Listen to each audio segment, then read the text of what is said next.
bitter criticism. Bitter criticism. Today we have a lot of articles, but we have only one article from our favorites. Only one article from our top three is Bradley Blankenship. He's coming back.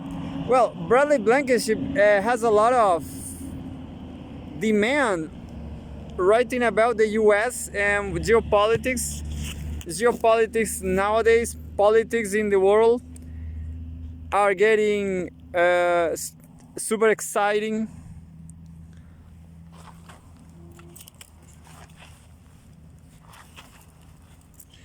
And that's it. I'm gonna read a Bradley Blankenship article. And my dogs here, they are prisoner now because they just are getting stinky all day long. But that's enough. Enough for me, boys. You are not free anymore. So I'm gonna open up this episode just with this article from Argentina, from CGTN. Opening up this episode with a CGTN news from China, of course.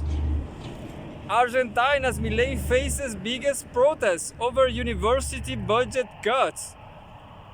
Well, I was saying that it was a privatization. China is saying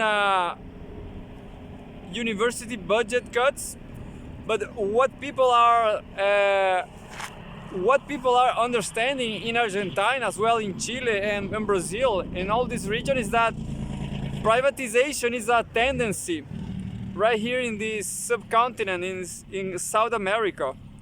So a lot of people say, why not just a lot of people from the right, they say, why we just don't cut all the public fund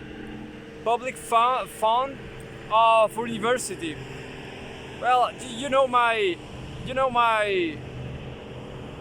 what I stand for. My opinion about that, But that's it.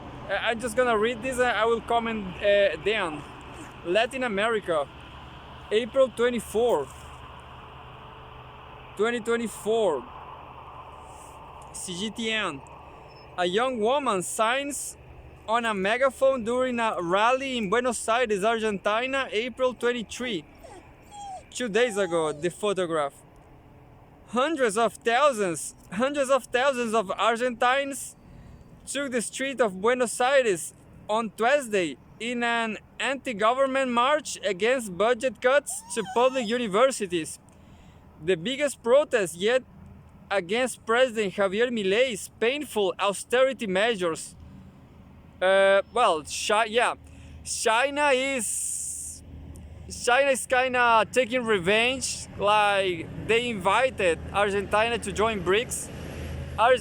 Milei didn't want it, and now China is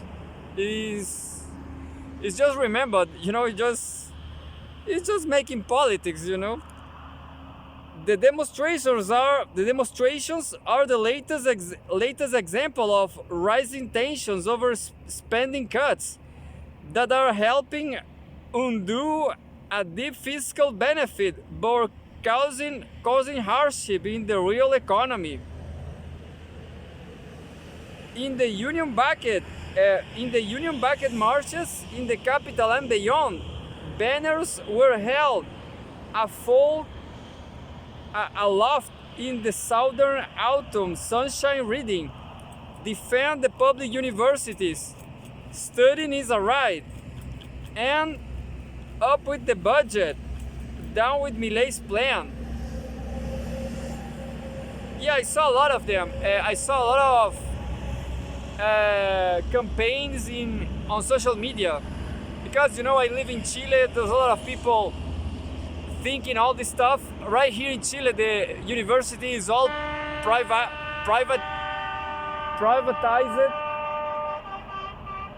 What a dumb guys, you know. You know, all those truck drivers never been on college. You know, they have zero chances of having college degree here in Chile. You know, and most of the countries, you know, in most of the world, I will not say that truck drivers are not necessary. They are. But what a morons, you know. Look what a stupid behavior they have, making all that noise. Anyway, the demonstrations.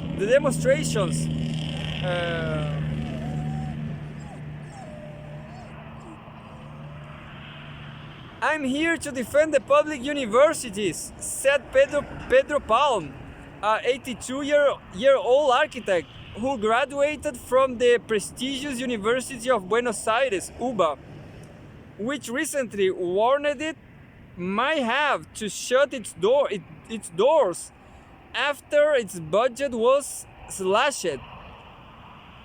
Yeah, so I'm feeling sorry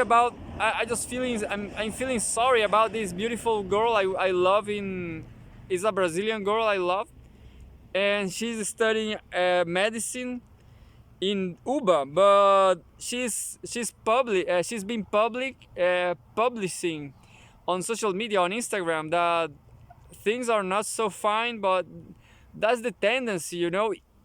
If Bolsonaro just won a second term in Brazil, that's it. There will be no more public universities in Brazil neither. Just like in Chile. And just to refresh your memory, yesterday I made a comment about this. Well, there's a double abusive behavior in the college. I guess in all academia, in all college, professors always abuse the students because, you know, I don't know, when I see an abusive person, I know for sure that people they have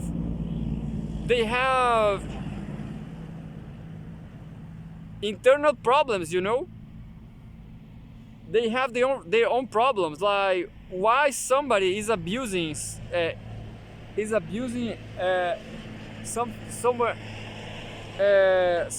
someone else, you know. Why to be an abusive people?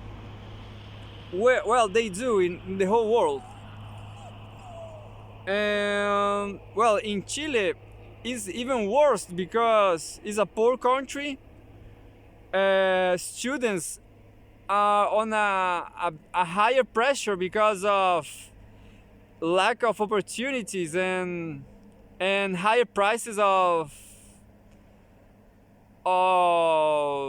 I forgot now, fees, you know. Yeah, high fees, prices, and that make people teachers just have even less solidarity, you know. So students in Chile are more desperate than in Brazil, let's say, and that's why teachers abuse them even more, in my opinion.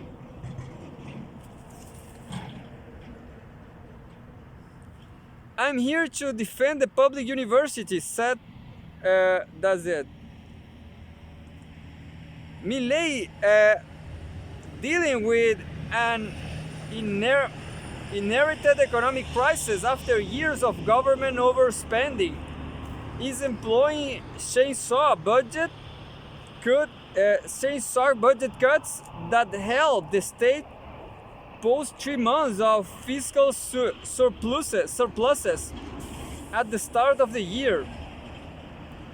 But the cuts have squeezed the public sector badly.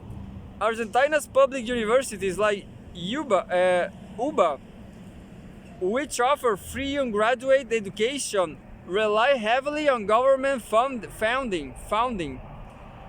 Education is one of the fundamental pillars of our ideology.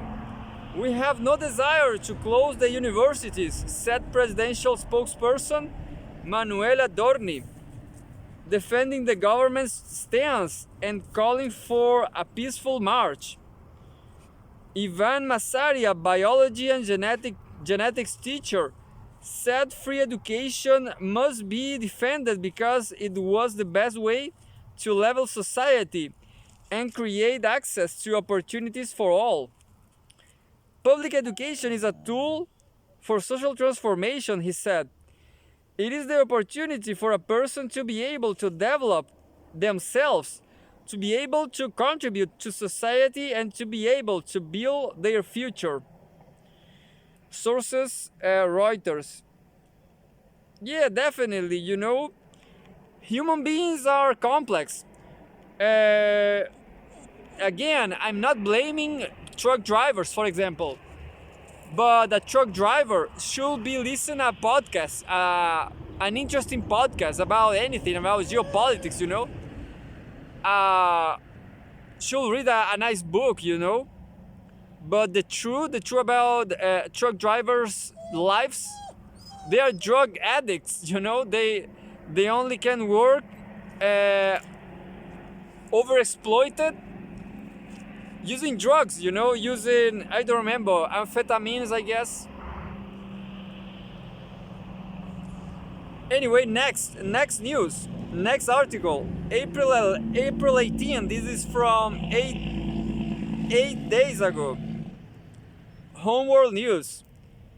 South American state asked to become NATO partner. This is from Russia Today.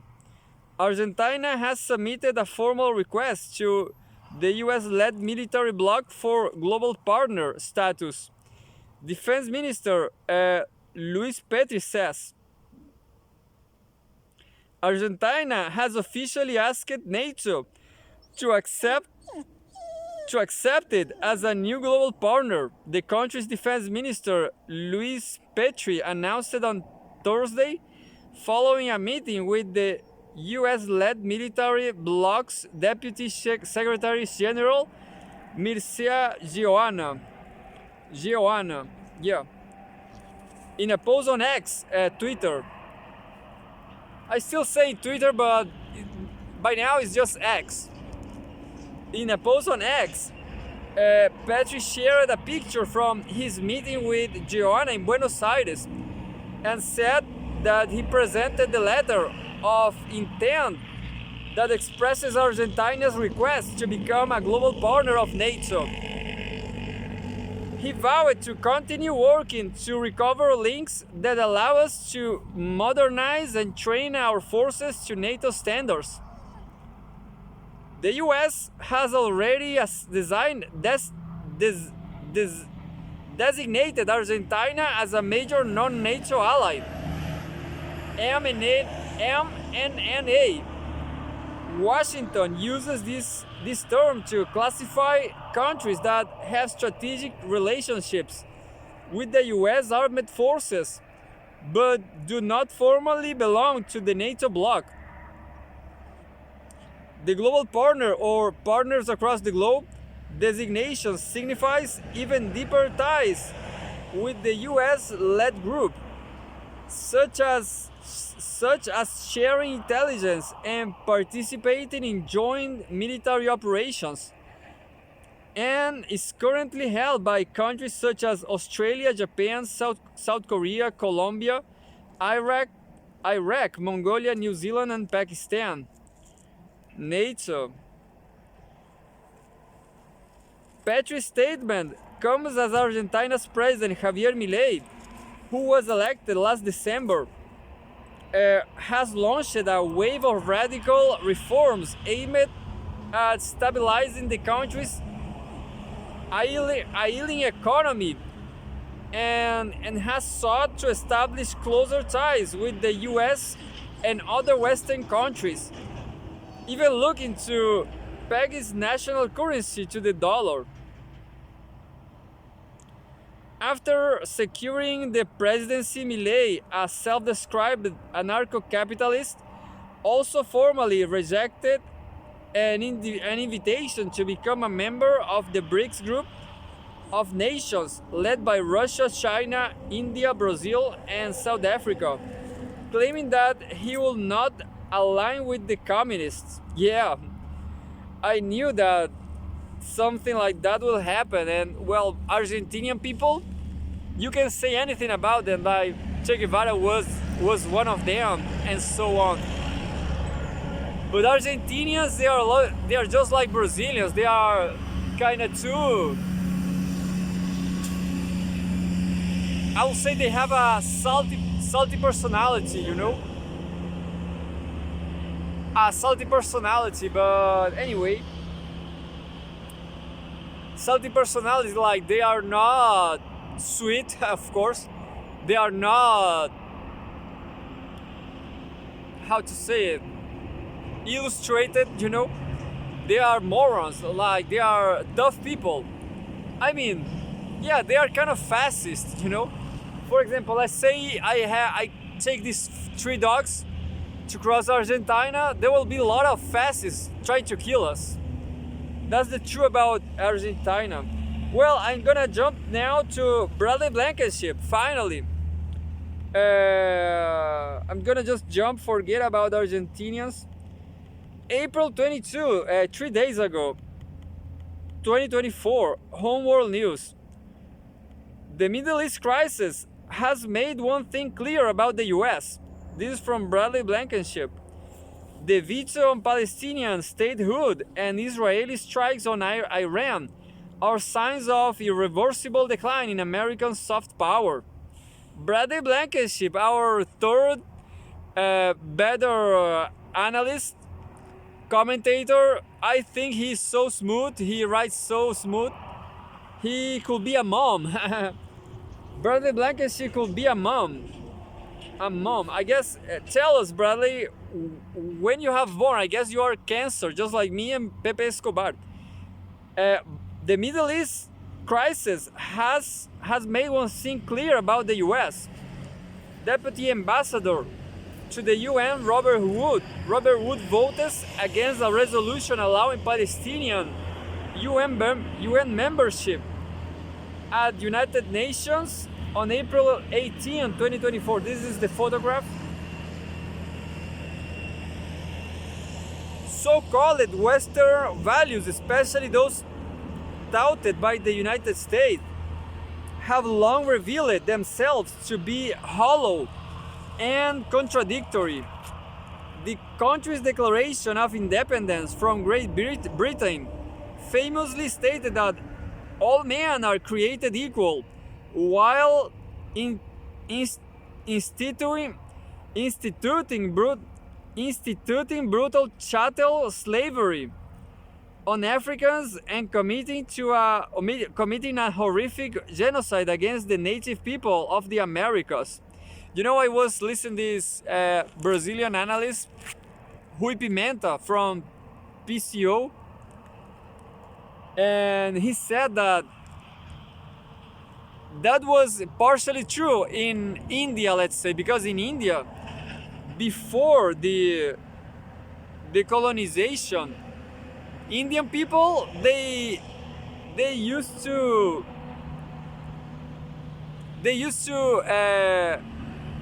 burn alive, to wounded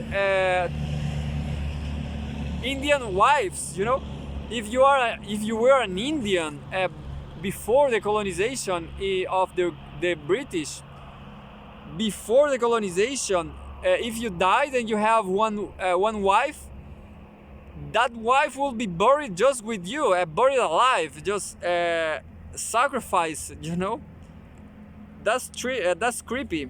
Anyway, but I guess in all the other cases, Aboriginal people, they were just fine, you know. Yet it could still be argued in terms, however, treated. In terms, however, TRITE, that the U.S. was somehow on the right side of history at various junctures. Today, recent actions by the administrations have shown that this is undeniable, no longer the case. On Thursday, the U.S. vetoed a draft UN Security Council resolution that will grant Palestine full UN membership despite Washington's official position being in favor of the two-state solution. The US explained this decision by saying that Washington continues to strongly support a two-state solution and that the vote does not reflect the opposition to Palestinian statehood, but instead is an acknowledgement that it will only come from direct negotiations between the parties who are currently at war. Most Arab countries, as well as major powers like Russia, have expressed dismay over the decision. Trita Parsi is a woman. Trita Parsi, founder of the National Iranian American Council and co-founder and executive vice president of the Quincy Institute for Responsible Statecraft, said Washington had apparently lobbied its allies, Ecuador, Japan, and South Korea, so that the Biden administration would not have to veto the resolution. The states did not follow these orders. Washington failed to use its diplomatic weight to accomplish its face-saving goals before the UNSC, exposing its gradual loss of soft power. Parsi also claims to have heard from Western-friendly senior global South diplomat that whatever agonizing claim the U.S. had to let a self-appointed free world has died. A self-appointed free world has died a very loud public death on the Security Council horse show tonight. You can't let if you can't listen. Indeed, the fact that the US has issued four vetoes on behalf of Israel over the past 7 months, despite both international and domestic public opinion clearly supporting an immediate ceasefire in Gaza and the recognition of Palestinian statehood is remarkable. It shows that US leadership has been very publicly lambasted. Additionally, it is clear that US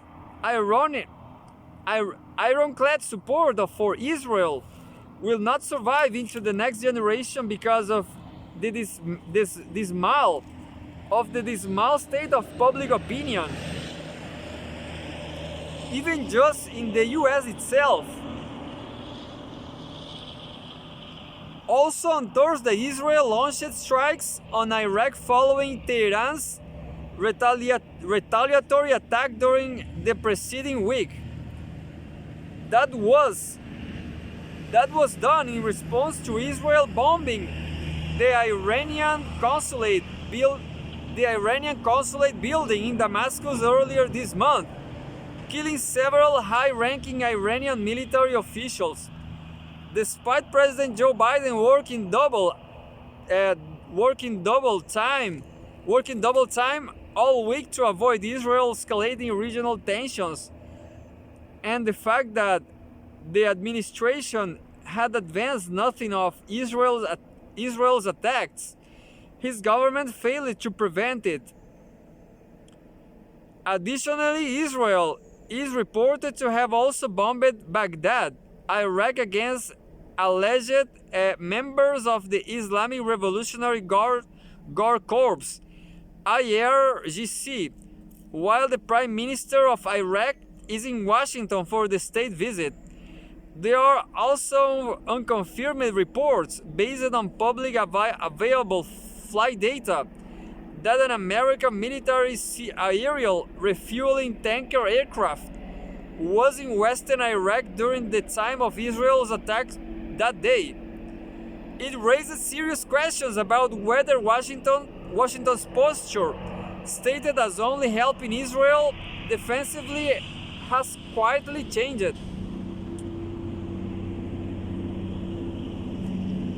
Now the Middle East is closer to a regional war than ever as a result of failed American so-called leadership and the contradictions between Washington's words and deeds are mounting. Israel is reportedly demanding an expansion of its ground operation in Gaza to Rafah, to the last holdout for Palestinians in the enclave, in exchange for not escalating toward a regional war.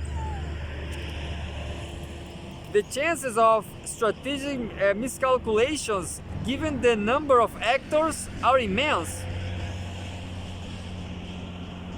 Yet, from the Iranian standpoint, it appears Tehran, whose attacks on Israel last week were largely performative, is playing down the attacks on its soil.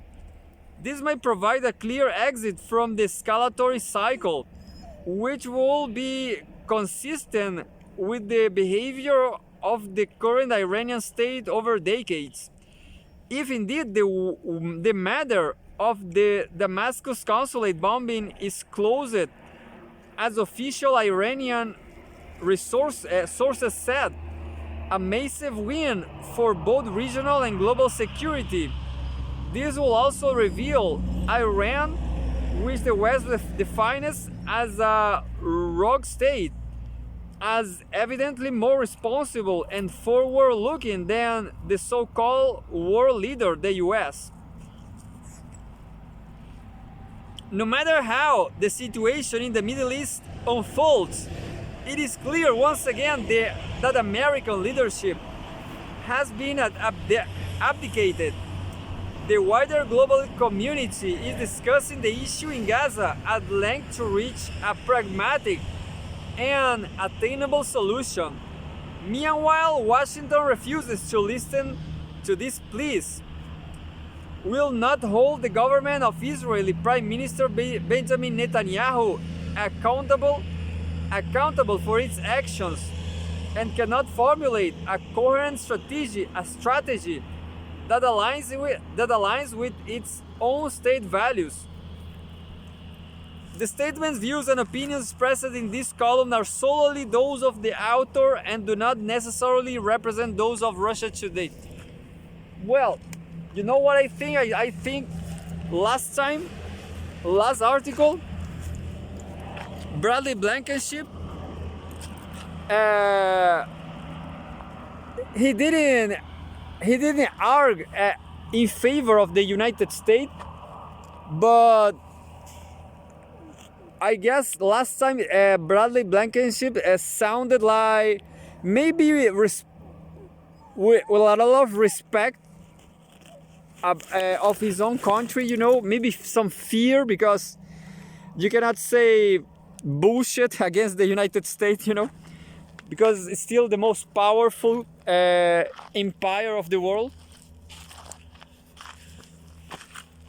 And well, and this time Bradley Blankenship sounds concerned, you know. 2 days ago, it sounds concerned.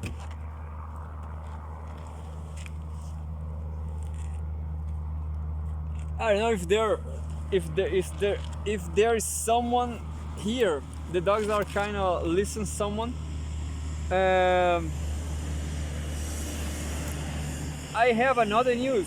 It's just a quick news. And says April 24, 2024.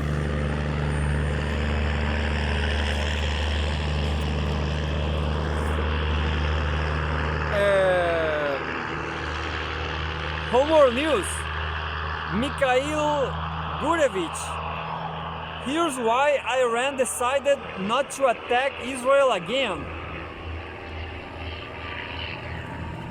The threat of a major war in the Middle East has passed because Tehran has decided to bide its time. By Kommersant foreign minister political observer Mikhail Gurevich. Kommersant, I'm not sure where is this all about. maybe Germany, I'm not sure. Mikhail Gurevich, maybe Russia.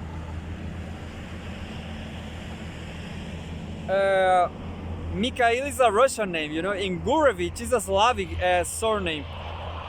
Here's why Iran decided not to attack Israel again. And we have a photograph. Coordinating deputy of the Iran army, Habibullah Sayari. The photograph.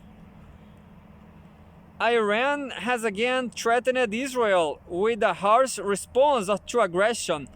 The army and the Islamic Revolutionary Guard Corps will make those who cross red lines regret it, said the deputy chief of the Army for Coordination, Habibullah Sayari.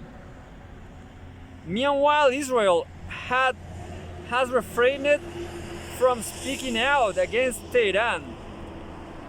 Politicians have focused their rhetoric on Hamas. In particular, Prime Minister Benjamin Netanyahu has promised to increase military and political pressure on the Palestinian group in the near future in order to motivate it to release hostages, raise the times of Israel. The good news is that there will be no Iran-Israel war, at least not at this stage. Tehran has chosen not to react vociferously to the Israeli Air Force's retaliatory strike, dismissing all reports of the destruction of the radar protecting the Natanz nuclear center as Zionist intrigues. Well, the bottom line is that we have 2 air raids attributed to Israel and 1 very large Iranian strike. In the latter case, everything was official, and the Islamic Republic can therefore claim an entry in the Guinness Book of Records with an article of the largest number of UAVs and ballistic missiles involved in a single offensive operation.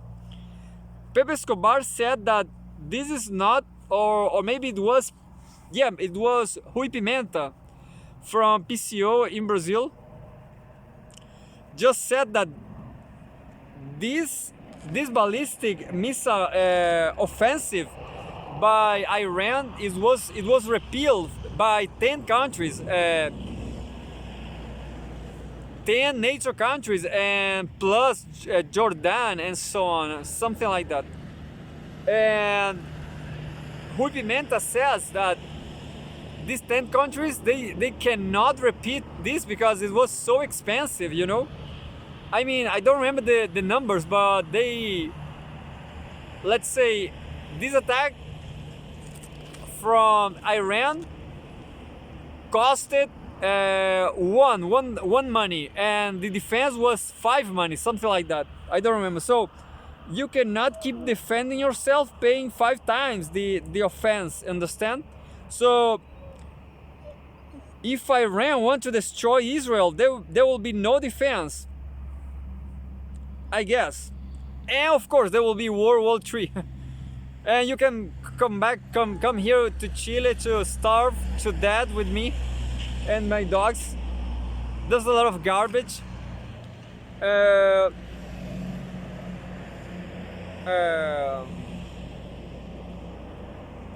I guess they are talking about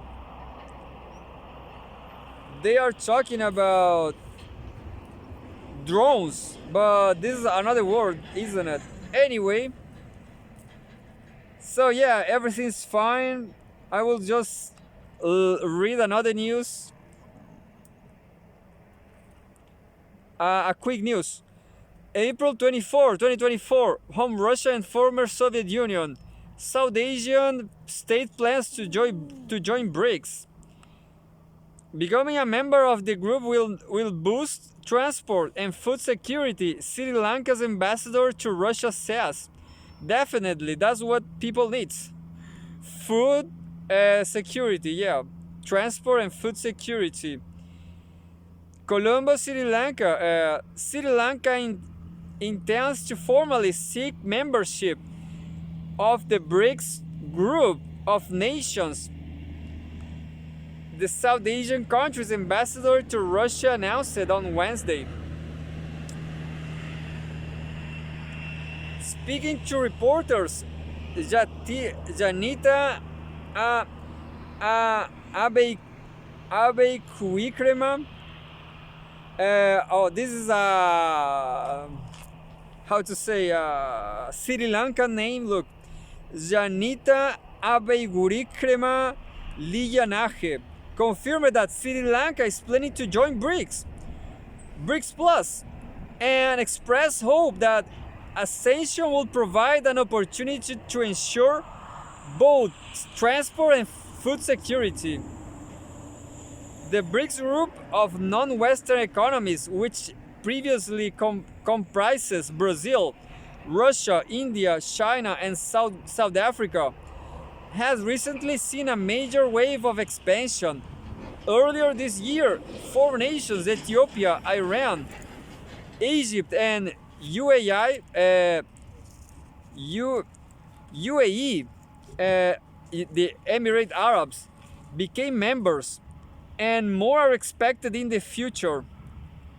Colombia, Venezuela, Thailand, Cuba, Senegal, Nigeria, Bahrain, Belarus, and Pakistan are among the countries recently expressing an intention. But Pakistan is also from NATO, as I understand. So Pakistan is a pretty tricky country, isn't it? Pakistan is tricky like Turkey, Pakistan, I will say Indonesia, Vietnam. The whole world is super tricky, you know.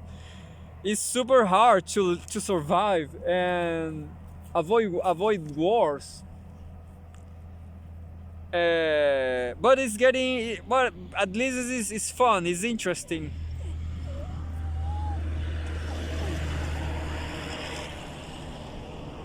Earlier this year, four nations, Ethiopia, Iran, Egypt, became members, and more are expected in the future. And that's it. We have some.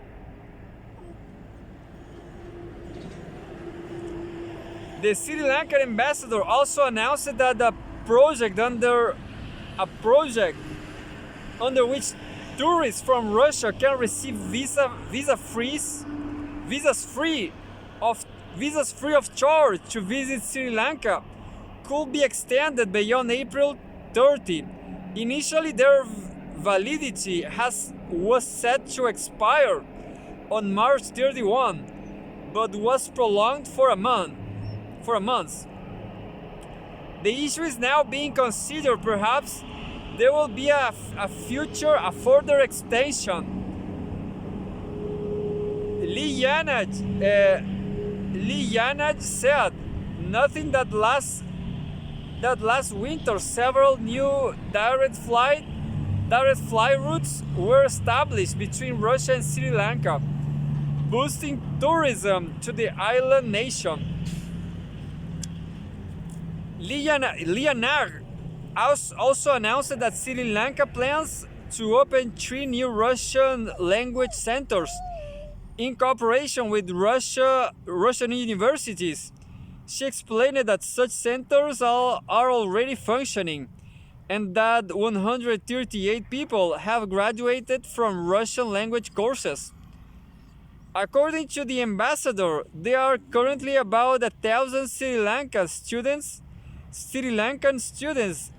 studying at Russian universities and looking for employment. She explained that the Sri Lankan hospitality sector is actively developing and that the importance of learning Russian has grown. due to the influx of Russian travelers who represent the largest tourist flow to the island.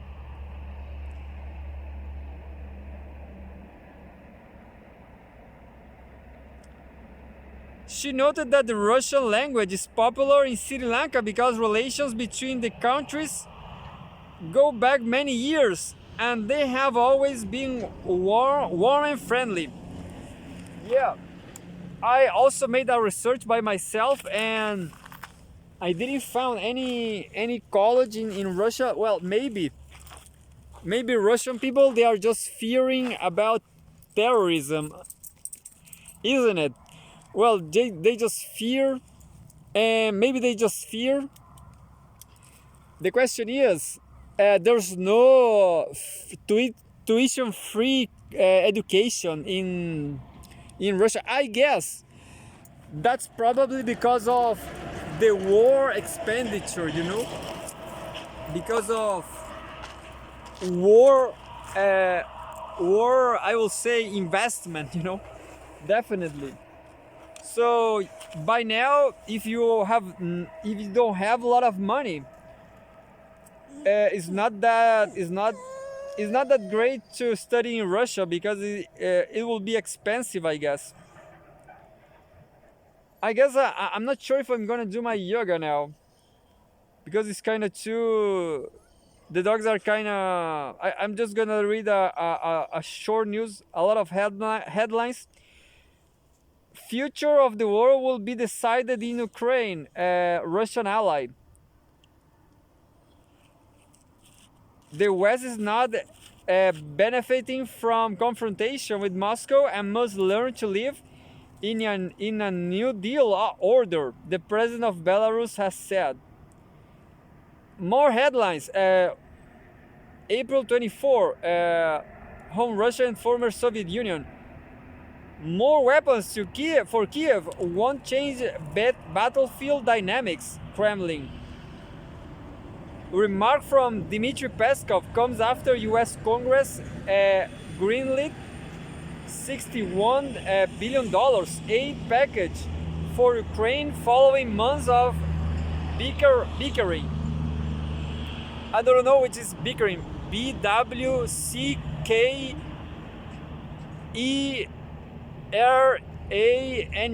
Bickering. And we have a very huge article, a very large one from Home Africa, April 24. A humanitarian catastrophe 1 year on. Is there any hope for peace in Sudan's brutal civil war? The African Union and the United Nations claim external interference has been a major actor stifling ceasefire efforts. I have a lot of news, but I will say that I am only reading 20% because I have an excess of news, I guess, an excess of internet. I have an excess of gigas too. Look, all this is cell phone space, and tomorrow I will buy one more Huawei cell phone, kind of 120 gigas. Can you imagine all that giga? I will keep recording forever. That's what I want, I guess. And someday I will listen what I did, what I recorded. Go, Tommy, don't kill nobody. And you both guys, you are not free. You are so stinky. We are just waiting for the 47 minutes, making this is like no, I will not free Milou because Milou, he only wants to get stinky. I know that. Tommy boy is a good boy, but the only reason why Tommy is a good boy is because he's not free. Tommy wants the opportunity to get really mad and crazy. Well, that's it. I'm gonna shut down a little earlier, and that's it.